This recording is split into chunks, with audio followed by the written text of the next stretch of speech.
Hello, and welcome to another installment of the Weird Chronicles.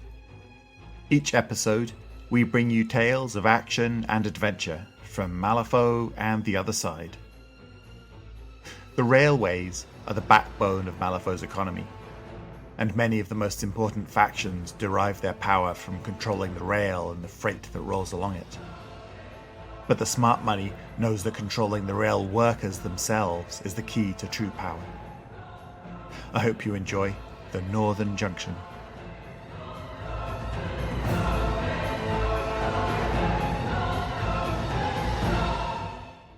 The Northern Junction by Bob Kuzmeski. Neil Henry swung his sledgehammer in a graceful arc, pounding a rail spike into the ground with violent efficiency. With his height, strength, and speed, he drew a lot of attention in the rail yard. Rumours swirled that Grumman Rail Lines was on its last leg. A representative for Condor Rails had been seen speaking with the owner, which usually meant that the larger company was looking to make a buyout. If the narrow gauge extension between Ridley and a new mining outpost north of the town, the company wouldn't have much of a choice in the matter. Fortunately, Neil Henry was single-handedly getting the project back on track.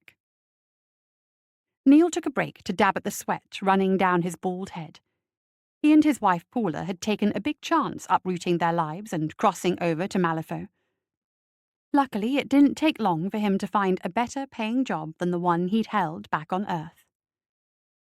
"Got us some water," Dexter said as he approached with two big buckets. Though much smaller than Neil, the old man still managed to keep up with him. Usually, Dexter hauled track pieces back and forth, allowing Neil to focus on setting them and hammering them down. "Obliged," Neil said, taking a bucket to his mouth and drinking half of it in large gulps. The older man sipped more slowly, drinking out of a ladle he carried with him in place of a proper mug. "Don't know how you're still working," Dexter said. He pointed his chin back towards the base camp. "The rest of the workers broke for lunch half an hour ago. Even in my prime, I couldn't have kept going as long as you do." "Sure you could have," Neil said. He picked up his hammer and balanced it on one hand, its shaft parallel to the ground. "See how she balances? It's like I've been telling you. It's a combination of hard work and quality tools. Nothing more to it than that." Dexter waved away his attempt to be inspiring. "It doesn't matter. We'll probably be replaced by rail-driving machines soon, especially if we miss that deadline." Neil doubted Dexter's assumption, but he kept those doubts to himself. Their boss, Walter Grumman, prided himself on relying on humans to get the job done. The company didn't own any constructs, and though the decision had no doubt caused them to lose contracts to larger, more automated companies, Grumman was adamant about not shifting his workforce over to machines. It was the reason Neil took the job at Grumman Rail Lines. He wanted to work for a man that cared about people. If Grumman thought he could keep his company afloat while his competitors turned to cheaper machine labor, who was Neil to argue? "Not much to worry about," Neil said. "We're going to make it. Besides, you're safe. You've worked hard, you're loyal, and you've got experience. Grumman's not going to let you go." Dexter scoffed. "Loyalty doesn't mean anything when money's tight. Eventually Grumman's going to do what's best for him, and that means bringing in machines. It's that or risk going under and seeing his company sucked up Condor Rails. Then I suggest we get back to work so it doesn't come to that," Neil answered. He grabbed his hammer and started swinging, hammering the rails into place as Dexter placed the wooden ties and steel lines ahead of him. An hour later, the foreman whistled, pulling Neil out of his work trance. "Henry, boss wants to see you." The man hooked his thumb over his shoulder for additional emphasis. Neil lowered his hammer and wiped his sweat from his brow. "What do you suppose he wants?" "Bossman's probably going to give you a handshake and a pat on the back," Dexter snorted. "He thinks that's good for morale. Probably going to give you a bonus, too." The bitter edge in the old man's voice caught Neil by surprise and made him uneasy.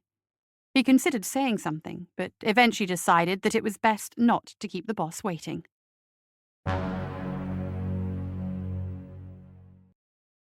"Mr. Henry!" Walter Grumman came out from behind his desk to shake the big man's hand. "Glad to meet you. Have a seat, son." Neil felt anxious. He'd never met Grumman in person, and Dexter's sour mood had left him unsettled. Neil enjoyed routine, sleep, work, go home to his family. Anything that happened out of that cycle was like a wrench thrown into his gears. Once Neil had seated himself, Grumman walked around to the other side of his desk and lowered himself into a large chair. "Don't worry, son, you're not in trouble. Quite the contrary. I called you in here to thank you in person." "Sir?" Neil couldn't imagine what he did to deserve gratitude beyond his salary. Grumman leaned forward and clasped his hands together atop his desk. "My company has a history of making deadlines. Before you came on board, it was starting to look like we weren't going to make this one. That bastard Alchemman had been breathing down our necks, and the penalties we'd have to pay out if we missed the deadline." He shook his head.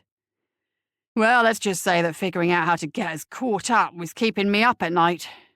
Turns out, all I needed was you." Neil's nervousness gave way to the awkwardness he felt whenever complimented. "I can't take all of the credit, sir. I've got a good man working with me. Dexter keeps our supplies stocked, so we always have what we need, and he's good at—" Grumman waved a hand dismissively. "No need to be humble. I built this company from the ground up, and I know the value of a man. As good as Dexter is, he's getting a bit long in the tooth. He just can't lay rail with the speed we need of him. That's why I moved him from driving rail to setting it when we brought you on." Neil felt sick. Dexter never mentioned that he'd been demoted so they could give his job to Neil. Suddenly some of the bitterness from earlier was starting to make sense. "You're a rare breed," Grumman continued. "Most of the men out there aren't half as motivated as you. That's why you're getting a raise. And they aren't." "Sir, you don't have to." Grumman waved him off again. "No, but I am. I reward a man for the work he does. When a man works hard, he deserves better pay. Simple as that." "Thank you, sir," Neil said. "I know my wife and son will be happy to have a little more food on the table." "You've earned it." Grumman chuckled as he leaned back in his chair. "Keep it quiet, though. Plenty of the men out there work like slugs and still expect a big payout each week. They wouldn't like knowing that a newcomer is already making more than them, you see." Neil nodded in agreement before leaving the office.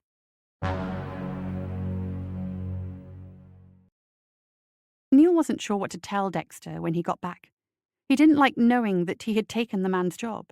He also didn't like knowing that his peers chose to drag their feet, even with a major deadline looming. He'd seen his share of laziness when he worked the rails outside of Atlanta, but the rail workers in Malifaux had much more at stake. Rail workers in Georgia didn't face the imminent threat of being replaced by machines. Technology moved faster on this side of the breach. How could these men not realize that their actions were inviting their own replacement? When he didn't see Dexter at the worksite, Neil initially felt some relief. When he realized that his railhammer, no, all the railhammers, had disappeared as well, it evaporated in a growing panic. "Hey!" Neil shouted to some of the rail workers sitting down alongside the track. "You guys know where Dexter or the tools went?" One of the men shrugged, said something about them being broken, and took them off to the blacksmith. One of his companions snickered and earned an elbow to the ribs from the man who had spoken. Neil's brow furrowed in confusion. It didn't add up. The tools had been fine when he had left, and for all of them to break at once, even the spares, was unprecedented. The rest of the day was lost. Without a hammer, Neil couldn't drive the ties into the ground, and the other workers were in a similar situation.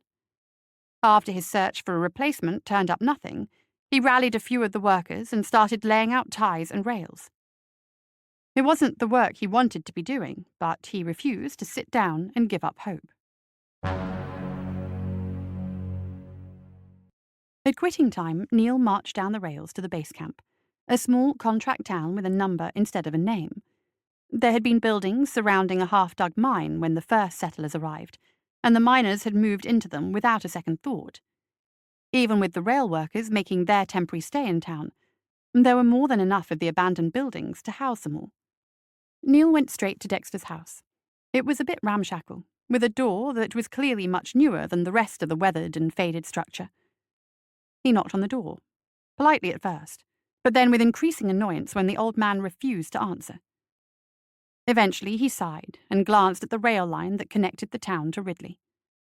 He and Dexter had put those rails down just last month, and already the town seemed larger and more prosperous. He debated swinging by the tavern to see if Dexter was there, but the sun was almost completely set. He could always ask the old man about the tools in the morning, he decided. As he started down the street toward his own borrowed home, he glanced back at Dexter's house. The curtain in the window seemed to move, but Neil couldn't tell if it was a trick of the light or if the old man was actually home and hiding from him.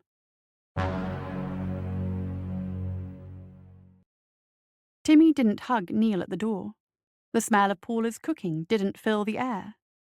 Instead of his family, silence and chaos greeted Neil when he arrived at his home. Furniture lay upended and scattered.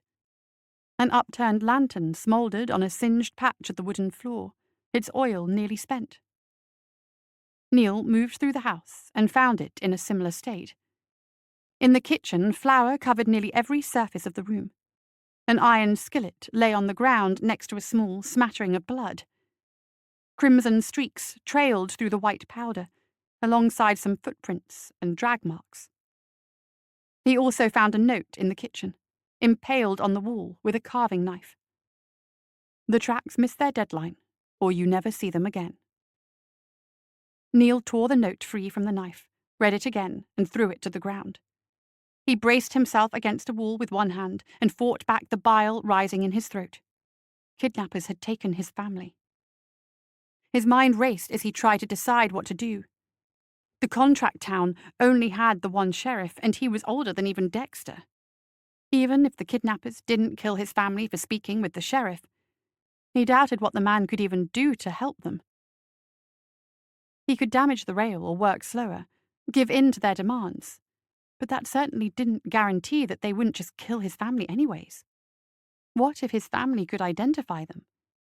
His panic and fear gradually gave way to anger. He wanted to hurt whoever took his family from him. He wanted to throw them to the ground, place a boot right between their shoulder blades, and show them just what he could do with his hammer. Neil's hands curled into fists as he glanced toward the door.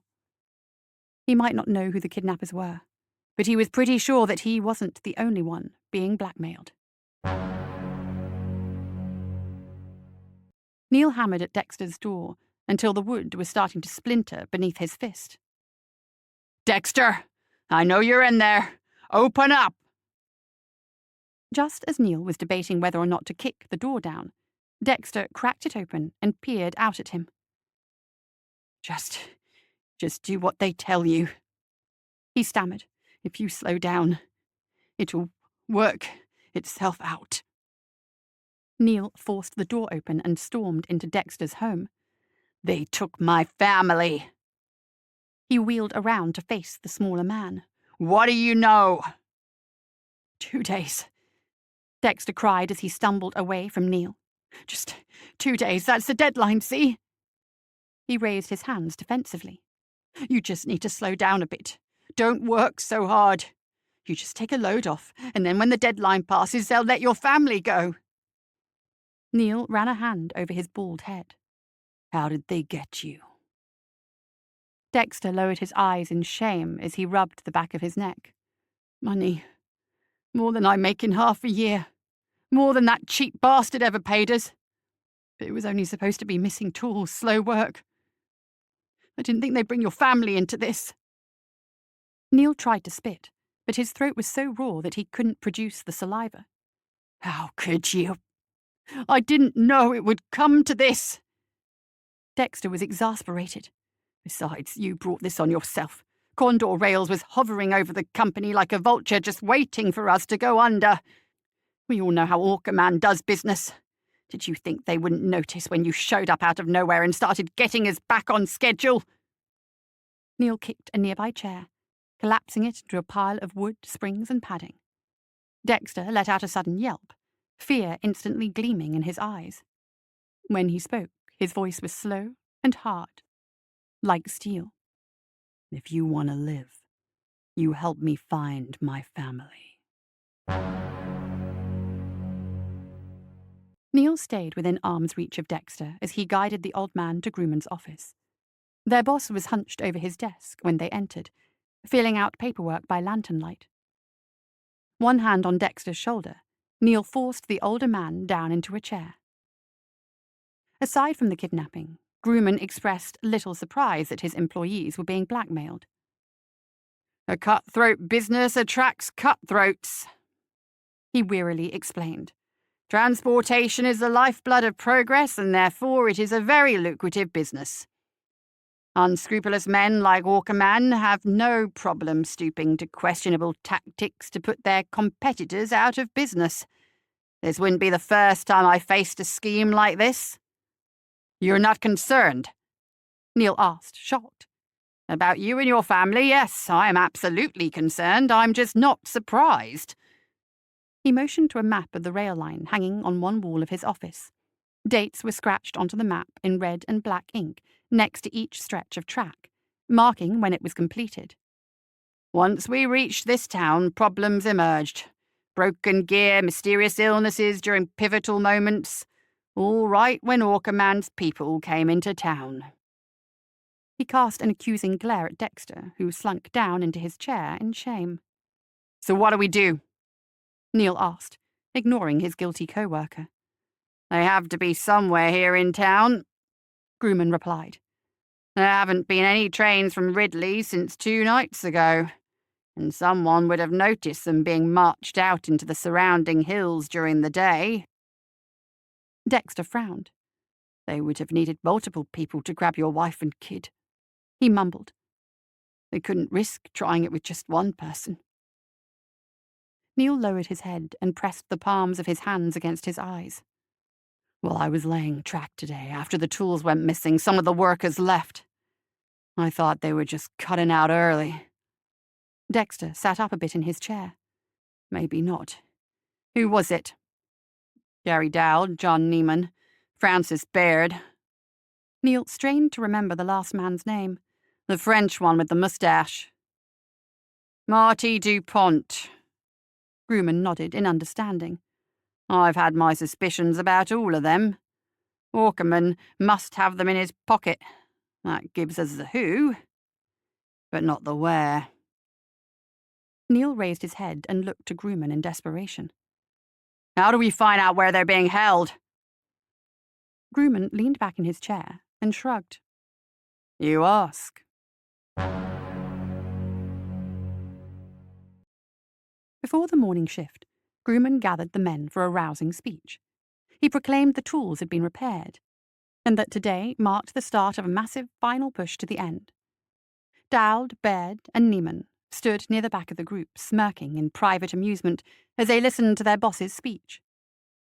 Neil couldn't help but notice that Dupont wasn't present. When the group broke, Neil followed John Neiman down the rails. Grumman had assigned them both to the far end of the track while he went over some new safety procedures with the other workers. Neiman walked with his hands crossed beneath his head, like a man with no cares in the world. He hadn't even brought a hammer with him. Neil had intended to lull the wiry man into a false sense of security with some casual conversation, but as soon as Neiman started complaining about the job, it was like a switch flipped in Neil's brain. His anger boiled to the surface, and he rushed Neiman like an enraged bull. The unexpected attack caught Neiman unaware and shouldered the mousy man down to the ground. Neil stood over Neiman with his hammer in hand. Don't kill me! Neiman begged, with raised hands futilely attempting to protect himself. Where's my family? Darby's billiard hall.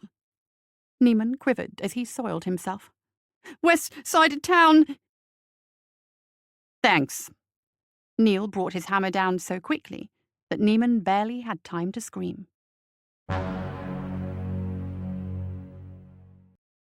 Neil peered through the window of the billiard hall and saw his family. Paula sat stiffly in a wooden chair. Timmy was next to her, but his head rested in his hands as he cried through his exhaustion. DuPont sat close to them, with a cigarette hanging from his lip and a shotgun resting on his lap. He wasn't alone.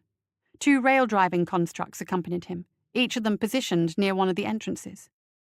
Each was boxy and only vaguely humanoid, with wide, gripping feet designed to let it safely lumber across the uneven terrain of the northern hills. One of their hands was a simple clamp-like pincer, while the other was a large, actuated driving hammer more than twice the size of Neil's own weapon. Their boilers were simmering in an idle state, and he could see wisps of steam playing along the dirty ceiling. Neil didn't have much of a plan. It was hard to think with his family right there in front of him. DuPont didn't seem as anxious as he had expected, but Neil still had the element of surprise. He desperately hoped that it would provide enough of an advantage to get his family out safely. Hammer in hand, Neil moved to the door and stood there, eyes closed, as he took a deep breath and prepared himself for the battle to come. He had never been a fighter, and the idea of facing down a man with a shotgun, let alone 2 constructs, was terrifying. Nevertheless, his family was in danger. Neil raised his foot and kicked the door with all his might. It splintered and broke around the knob, and by the time that DuPont was turning toward him in surprise, Neil was already in motion. He pushed through the shattered remains of the door and shouldered the rail construct in front of him to the side, briefly knocking it off balance and forcing it to step backwards to remain upright. DuPont brought up his shotgun, but it was pointed the wrong way, and he lost precious seconds turning it around. Neil's strike was rewarded with the sound of bone snapping. His hammer came down on the Frenchman's wrist, shattering it into jagged shards of pain and knocking the weapon to the floor. DuPont howled in shock and pain as he tumbled forward, pulled out of his chair by momentum. Paula and Timmy made a break for it as soon as the action started. She grabbed her son and dragged him behind a billiards table, which she shouldered over onto its side with surprising strength. "Neil, be careful!" she shouted as they took cover. The rail construct that Neil hadn't shouldered aside clomped toward him, its every step causing the floorboards beneath it to groan in protest. Neil grabbed DuPont by the collar and hurled him into the machine, knocking both of them to the floor. A train hit Neil right between the shoulder blades. He staggered forward and slammed into the wall as pain blistered up his back. Ribs cracked. His body screaming in protest, he turned to see what had slammed into him. The first rail construct now recovered from its brief vertigo, and stomping toward him, pneumatic hammer raised above its head. With incredible force, Neil stepped forward and swung his hammer into the machine's chest. Steel shattered as the hammer struck, and the construct tumbled backwards into a heap of misshapen limbs and warped metal. Steam billowed from the fallen machine and filled the room as its cracked boiler started to emit a shrill, piercing shriek. Neil stumbled toward it, ignored the pain lancing up his spine as he raised his hammer, and brought it down once again on the machine's chest. The piercing whine ended in a loud crunch of collapsing steel.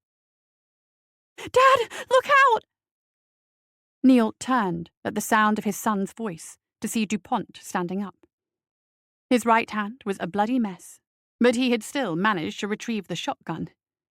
"You son of a—" DuPont used the gun to motion for Neil to drop his hammer, oblivious to Paula quietly peeling away from the pool table. She grabbed a pool cue and stuck it between his legs, tumbling him to the ground in front of Neil. He wasted no time in finishing the man off. Aside from the futile struggles of the fallen construct to right itself, the room fell silent. Neil leaned forward, lowering his hammer and using it to keep himself upright. He knew the fight was over, but he was still tense, and the pain was growing worse with each breath. "Neil, it's okay. We're okay." Paula's voice was the only thing that could have possibly lessened in that moment. She stepped forward and pressed a hand against his arm. When he looked down at her, her grateful smile reminded him of everything he cared about in the world. "Daddy!" Timmy exclaimed behind the pool table. He bolted up and rushed forward, nearly knocking Neil over as he slammed into his father's leg and hugged it tightly. "Come on," Paula said. "Let's get you home." She took Neil's arm and wrapped it around her shoulders, and with Timmy close behind, the Henry family headed home. Neil rested until noon. Then he was back on the job, hammering rail and ignoring the pain lancing up his back with each swing of his hammer. Dexter was at his side, laying down ties and rails with renewed vigor. He barely spoke a word to Neil. Near the end of the workday, the sheriff arrived with Paula to arrest Ben and Dowd, who quickly confessed to their part in the kidnapping once they learned about Neiman's and DuPont's deaths. When the shift ended, Neil kept working. Grumman set up lanterns along the way, and Neil worked tirelessly through the night, pushing the rail line steadily northward. When Dexter tried to keep up but was forced to return home, Neil laid his own rail and ties. It slowed his progress, but the line continued to steadily stretch onward. When noon came the next day, Neil was still working. Sweat was pouring down his body. Every muscle in his body ached, but he refused to stop. The other workers, surprised at how much work Neil had done since the night before, rallied to the cause and worked alongside him, clapping him on the back or offering him words of admiration as he worked. Even Paula and Timmy came out to visit him during his one and only break. At the end of the day, Grumman stood at the end of the line and looked northward, where the low silhouette of the next mining town was outlined from the west by the setting sun. "We did it," he said, shaking his head in disbelief. "Damnedest thing I ever saw." Neil finally lowered the head of his hammer to the ground and leaned onto it, both hands resting on the end of the handle. "Think I'm gonna take a rest, boss." Grumman turned just in time to see Neil collapse to the ground. Paula dabbed at Neil's forehead with a cool rag as his eyes fluttered open. He was in his home, in his bed, but something was squeezing his chest. A hand reached up and felt gauze. His chest was wrapped. "You have a visitor," Paula whispered in his ear before backing away. Neil sat up to see a Chinese woman standing at the foot of his bed. Her arms were crossed in front of her, and her long black hair was pulled back in a severe ponytail. "Impressive work, Mr. Henry. The stories were so unbelievable that I had to come see your work for myself." "Wasn't nothing," he murmured, still a bit delirious. His mouth felt dry, and he looked around for a cup of water. "On the contrary." A thin ghost of a smile appeared on Mei Feng's face. "I've spoken with Mr. Grumman. We both agree that your talents could be put to better use, working directly for the foundry." Neil frowned, not entirely certain what she was offering. "I just want to work," he murmured, smiling in appreciation as his wife handed him a glass of water. "Mr. Grumman treats us right. Things will be tough for him without me." Mei Feng's smile widened. "I can appreciate that sort of loyalty. Do not concern yourself with Mr. Grumman. In light of his issues with Condor Rails, he has decided to contract all his future rail work out to the foundry. You will still be working on his rail lines, just with a more reliable crew, a crew that treats you like a part of the family, instead of a liability." "That..." Neil cast a glance at his wife, who offered a small nod of approval. "That sounds good to me."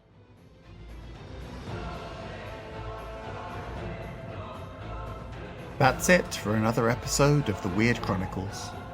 Join us next time for more tales of action and adventure.